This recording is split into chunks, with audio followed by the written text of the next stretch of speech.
ವಿಶ್ವ ಪರಿಸರ ದಿನಾಚರಣೆಯಲ್ಲಿ ನಾವು ಮುಖ್ಯವಾಗಿ ಅರ್ಥ ಮಾಡ್ಕೋಬೇಕಾಗಿರೋದು ಏನಪ್ಪಾ ಅಂದ್ರೆ ನಾನು ಪರಿಸರ ಏನು ನಾನು ಪರಿಸರ I am also the nature I am the nature and I feel proud to be more beauty with the nature. ನೀವು ಸಾರಿಗೆ ಗಿಫ್ಟ್ ಆಗಿ ಸಸಿಗಳು ಕೊಟ್ಟಿದ್ದೀರ. ಇದು ಒಂದು ದಿವಸಕ್ಕೆ ಗಿಫ್ಟ್ ಆಗಿ ಕೊಡುವಂಥದ್ದು ಬೇಡ. ನಿಮ್ಮ ಮನೆಯಲ್ಲೇ ಗೊಬ್ಬರವನ್ನು ತಯಾರಿಸಿ ನಿಮ್ಮ ಮನೆಯ ಗಿಡಗಳಿಗೆ ನೀವು ಉಪಯೋಗಿಸಿದಾಗ ನಿಮ್ಮನ್ನು ನೋಡಿ ಇನ್ನಷ್ಟು ಜನ ಇನ್ಸ್ಪೈರ್ ಆಗ್ತಾರೆ.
ಆದಷ್ಟು ನಾವು ಏನ್ ಮಾಡಬೇಕು, ಪ್ಲಾಸ್ಟಿಕ್ ಬಳಸ್ತಕ್ಕಂಥದನ್ನ ನಾವು ಕಡಿಮೆ ಮಾಡೋದ್ರಿಂದ ಪರಿಸರಕ್ಕೆ ನಾವು ಪ್ರತ್ಯಕ್ಷವಾಗಿ ನಾವು ಏನ್ ಮಾಡ್ತೇವೆ, ಸಂರಕ್ಷಣೆ ಮಾಡ್ತಕ್ಕಂಥ ಹೊಣೆ ಅಥವಾ ಜವಾಬ್ದಾರಿಯನ್ನ ಹೊರತಕ್ಕಂಥ ಕೆಲಸವನ್ನ ನಾವು ಮಾಡ್ತೇವೆ.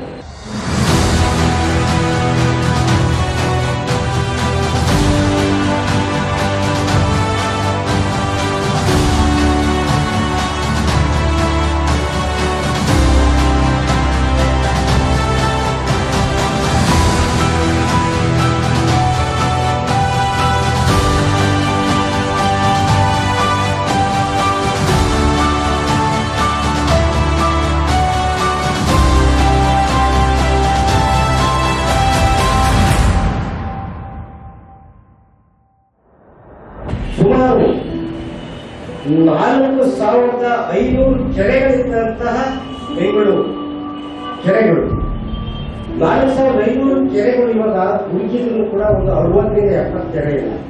ಯಾಕೆ ಅಂತಂದ್ರೆ ಎಲ್ಲದನ್ನು ಏನು ಮಟ್ಟ ಮಾಡಿ ಎಲ್ಲ ಲ್ಯಾಂಡ್ ಮಾಡಿ ಅಪಾರ್ಟ್ಮೆಂಟ್ ಕಟ್ತಾವೆ, ಮನೆ ಕಟ್ತಾವೆ. ನಾವು ಇಷ್ಟು ಜನ ಎಷ್ಟು ಇಲ್ಲಿ ಲಕ್ಷಾಂತರ ಜನ ಇದ್ವಿ, ನಮ್ಗೆ ಉಸಿರಾಡಲಿಕ್ಕೆ ನಮಗೆ ಆಕ್ಸಿಜನ್ ಎಲ್ಲಿಂದ ಬರುತ್ತೆ?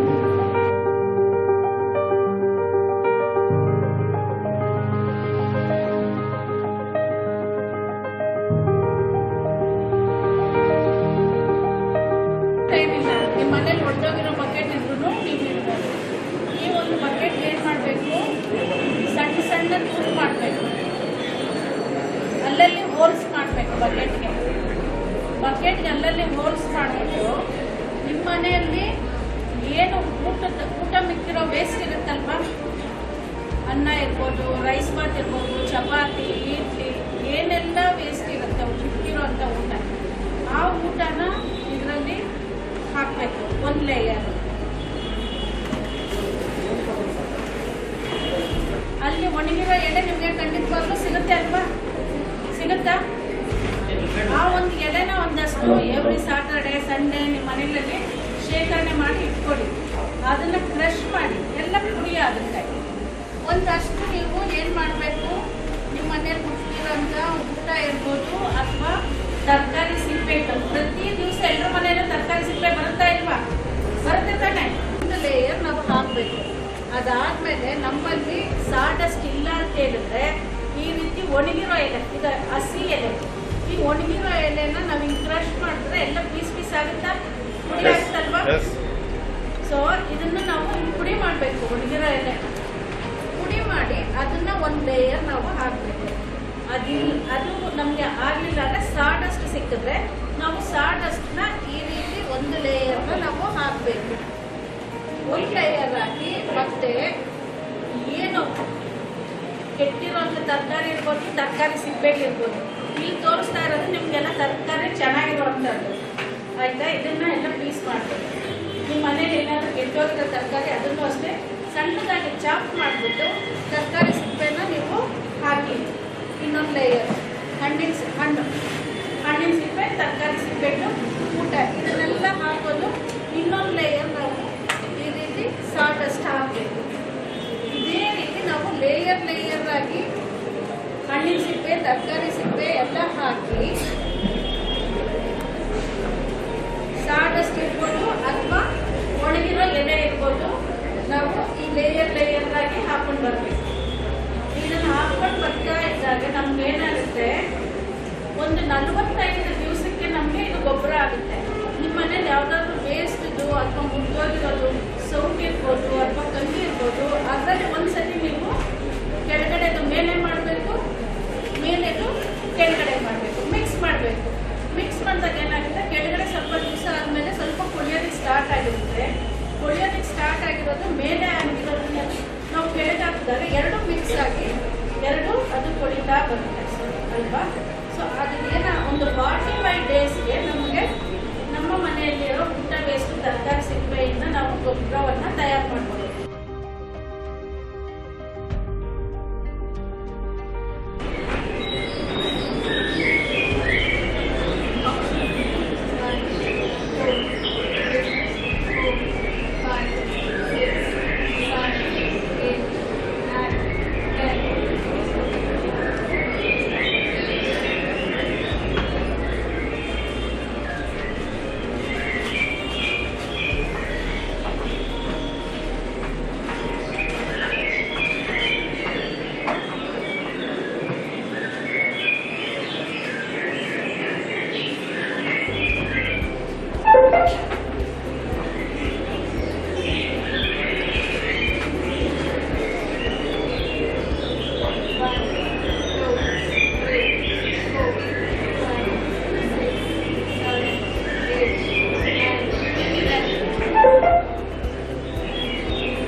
ಗಾಳಿ ಫ್ರೀ, ಬೆಳಕು ಫ್ರೀ, ನೀರು ಫ್ರೀ, ಮಣ್ಣು ಫ್ರೀ, ಸ್ವಚ್ಛಂದ ಪರಿಸರ ಫ್ರೀ ಫ್ರೀ ಫ್ರೀ. ಪ್ರಕೃತಿ ನಮಗೆ ಕೊಟ್ಟಿರುವ ಅತ್ಯಂತ ದೊಡ್ಡ ಗ್ಯಾರಂಟಿಗಳೆಂದರೆ ಅವು ನಮ್ಮ ನೈಸರ್ಗಿಕ ಸಂಪನ್ಮೂಲಗಳು. ಈ ಗ್ಯಾರಂಟಿಗಳನ್ನು ದುರುಪಯೋಗ ಮಾಡಿಕೊಳ್ಳದೆ ಇವತ್ತಿಗೆ ಹಾನಿ ಮಾಡದೆ ಜೋಪಾನವಾಗಿ ಮುಂದಿನ ಪೀಳಿಗೆಗೆ ತಲುಪಿಸಬೇಕಾದ್ದು ನಮ್ಮ ಜವಾಬ್ದಾರಿ.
ಸೊ ಒಳ್ಳೆಯ ಶಿಕ್ಷಣ ಅಂತ ಹೇಳಿದ್ರೆ ಬರೀ ನೀವು ಮಾರ್ಕ್ಸ್ ಎಷ್ಟು ತಗೊಂಡಿದ್ರಿ, ಏನ್ ರ್ಯಾಂಕ್ ಬಂದಿದ್ರಿ ಅನ್ನೋದು ಒಂದೇ ಮುಖ್ಯ ಆಗೋದಿಲ್ಲ. ಈ ಒಂದು ಸಂಸ್ಥೆಗೆ ಸೇರಿದ ಆದ್ಮೇಲೆ ಯಾವ ಒಂದು ಸಾಮಾಜಿಕ ಕಾರ್ಯಗಳನ್ನ ನೀವು ಕಲ್ತಿದ್ದೀರಿ, ಮಾನವೀಯತೆಯನ್ನ ಕಲ್ತಿದ್ದೀರಿ, ಜೊತೆಗೆ ಶಿಸ್ತನ್ನ ನೀವು ಕಲ್ತಿದ್ದೀರಿ ಅಂತಕ್ಕಂಥದ್ದು ಬಹಳ ಮುಖ್ಯ ಆಗುತ್ತೆ. ಹಾಗಾಗಿ ನಮ್ಮ ಅಸೆಂಜಾ college, so we are not only providing the education, we are providing the value based education. Okay, ಹಾಗಾಗಿ ಈ ಒಂದು ಪರಿಸರ ಸಂರಕ್ಷಣೆ ಅಂತಕ್ಕಂಥದ್ದು ಸಹ ಒಂದು ಪ್ರಮುಖವಾದಂತಹ ಒಂದು ಶಿಕ್ಷಣ ಆಗಿರುತ್ತೆ. ಹಾಗಾಗಿ ಈ ಒಂದು ಶೈಕ್ಷಣಿಕ ವರ್ಷ ಏನಿದೆ, ಸೊ ಈಗ ನಾವು ಪರಿಸರ ದಿನಾಚರಣೆಯ ಮೂಲಕ ನಾವು ಪ್ರಾರಂಭ ಮಾಡಿದ್ದೇವೆ. ಜೊತೆಗೆ ಈ ಒಂದು ವರ್ಷದ ಒಂದು ಏನು ಘೋಷವಾಕ್ಯ ಇದೆ, ನಮ್ಮ ಜಲ ಮತ್ತೆ ನಮ್ಮ ಭವಿಷ್ಯ ಅಂತ ಹೇಳಿ, ಸೊ ಬಹಳ ಅರ್ಥಪೂರ್ಣವಾಗಿರ್ತಕ್ಕಂಥದ್ದು. ಯಾಕೆ ಅಂತ ಹೇಳಿದ್ರೆ ಈ ಒಂದು ಪರಿಸರನ ಉಳಿಸ್ಬೇಕಾದ್ರೆ ಮುಖ್ಯವಾಗಿ ಮರ ಬೇಕು. ಮರ ಬೆಳಿಬೇಕು ಅಂತ ಹೇಳಿದ್ರೆ ನೆಲ ಬೇಕು. ಆ ನೆಲ ಏನಾಗ್ತಿದೆ, ಮರುಭೂಮೀಕರಣ ಆಗ್ತಾ ಇದೆ. ಹೆಚ್ಚಾಗಿ ಸುಮಾರು ಪ್ರತಿ ವರ್ಷ 40 ಲಕ್ಷ ಚದರ ಕಿಲೋಮೀಟರ್ ಅಷ್ಟು ಏನು ಭೂಮಿ ಇದೆ, ನೆಲ ಇದೆ, ಮರುಭೂಮೀಕರಣ ಆಗ್ತಾ ಇದೆ. So I strongly admit and say each and every student should remember that you are from this environment to maintain and keep developing this environment. ಹೌದಾ? ನಿಜನಾ? ನನಗೆ ನಾನು ಎಷ್ಟು ಸುಂದರವಾಗಿ ನಾನು ಕಾಣಬೇಕು ಅಂದ್ರೆ ನನ್ನ ಪರಿಸರನು ಅಷ್ಟೇ ಸುಂದರವಾಗಿರ್ಬೇಕು ತಾನೆ? ಹೌದಾನೆ? ಸೊ ಆ ಪರಿಸರನ ಚೆನ್ನಾಗಿ ಇಟ್ಕೋಬೇಕಾದ್ರೆ ಈ ಸತಿ ನಮ್ಮ ಥೀಮ್ ಏನಿದೆ, ನನ್ನ ನೆಲ ನನ್ನ ಭವಿಷ್ಯ ಅಂತ ಏನಿದೆಯಲ್ಲ, ಆ ನೀವೆಲ್ಲ ಇವತ್ತೇನು ಆ ಸ್ಲೋಗನ್ ಹೇಳಿದಿರಲ್ಲ, ಆ ಸ್ಲೋಗನ್ ನಾನು ನಿಜ ಮಾಡಬೇಕು. ನಾನು ಬೆಳಗ್ಗೆ 5:30-6 ಗಂಟೆಗೆ ಎದ್ದು ಈ ಸೈಡ್ ಬರಬೇಕಾದ್ರೆ ಈ ಭಾಗದಿಂದ I saw a lot of beautiful farmland was cut off for making a layout. ಬೃಹತ್ ಮಹಾನಗರ ಬೆಂಗಳೂರು BDA ಡೆವಲಪ್ಮೆಂಟ್ ಅದು ಇದು ಅಂತ ಹೇಳಿ ಸಾಕಷ್ಟು ಜಮೀನುಗಳು, ನಮ್ಮ ಫಾರೆಸ್ಟ್ಗಳು, ನೆಲಗಳು ಹೋಗ್ತಾ ಇದೆ.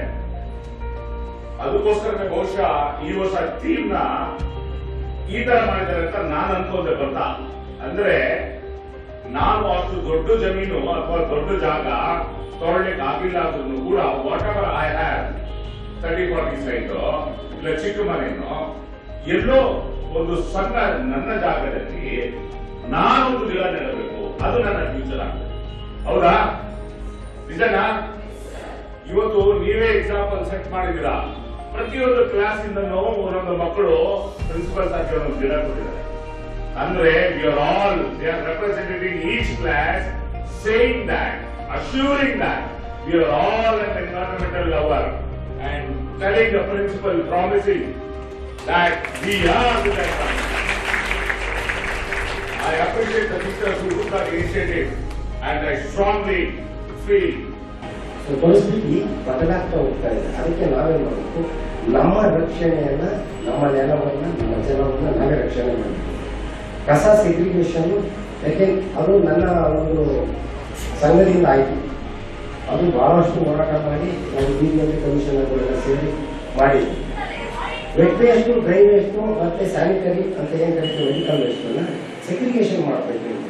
ಯಾಕೆ ಅಂತಂದ್ರೆ ವೇಸ್ಟು ಈ ಸುಮಾರು ಹೊರಗಡೆ ಹೋಗ್ತೀವಿ, ಬೇರೆ ಕಡೆ ಹಾಕ್ಬೇಕು, ಅದೆಲ್ಲ ಮಿಕ್ಸ್ ಆಗಿ ಬ್ಯಾಕ್ಟೀರಿಯಾಗಳು, ವೈರಸ್ ಮತ್ತೆ ಕಾಯಿಲೆಗಳು ಅಕ್ಕಪಕ್ಕ ಇರ್ತಕ್ಕಂಥ ಊರಲ್ಲಿ ಇವತ್ತೇನಾಗಿದೆ ಅಂದ್ರೆ ನಾವು ಕೊಟ್ಟಿದಂತ ಗ್ರೀನು, ರೆಡ್ ಎಲ್ಲ ಬಕೆಟ್ಗಳು ಇದೆಯಲ್ಲ ಗೊತ್ತಿಲ್ಲಪ್ಪ ನನಗಂತೂ. ನಿಮ್ಮ ಮನೆಗಳಲ್ಲೆಲ್ಲ ಇದೆಯಾ ಇವಾಗ ಬಕೆಟ್ಗಳು? ಹೆಣ್ಣು ಮಕ್ಕಳುಗಳು ಜಾಗೃತಿಯಿಂದ ತಿಳ್ಕೊಂಡಿದ್ದೆ. ನಾನು ನಿಮ್ಮ ಹತ್ರ ಈಗ ಎಕ್ಸ್ಪೆರಿಮೆಂಟ್ ಮಾಡಿಸ್ತೀನಿ, ಹೇಗೆ ಮಾಡಬೇಕು ಅಂತೇಳಿ. ಗೊಬ್ಬರ ನೀವು ಹೇಗೆ ಮಾಡ್ಕೊಂತೀರಿ, ನಿಮ್ಮ ಮನೆ ಟೆರಸ್ ಮೇಲೆ ಒಂದು ಗಿಡ ಇದ್ದಿದೆ, ಅದು ಗೊಬ್ಬರ ನೀವೇ ಮಾಡ್ಕೊಂಡು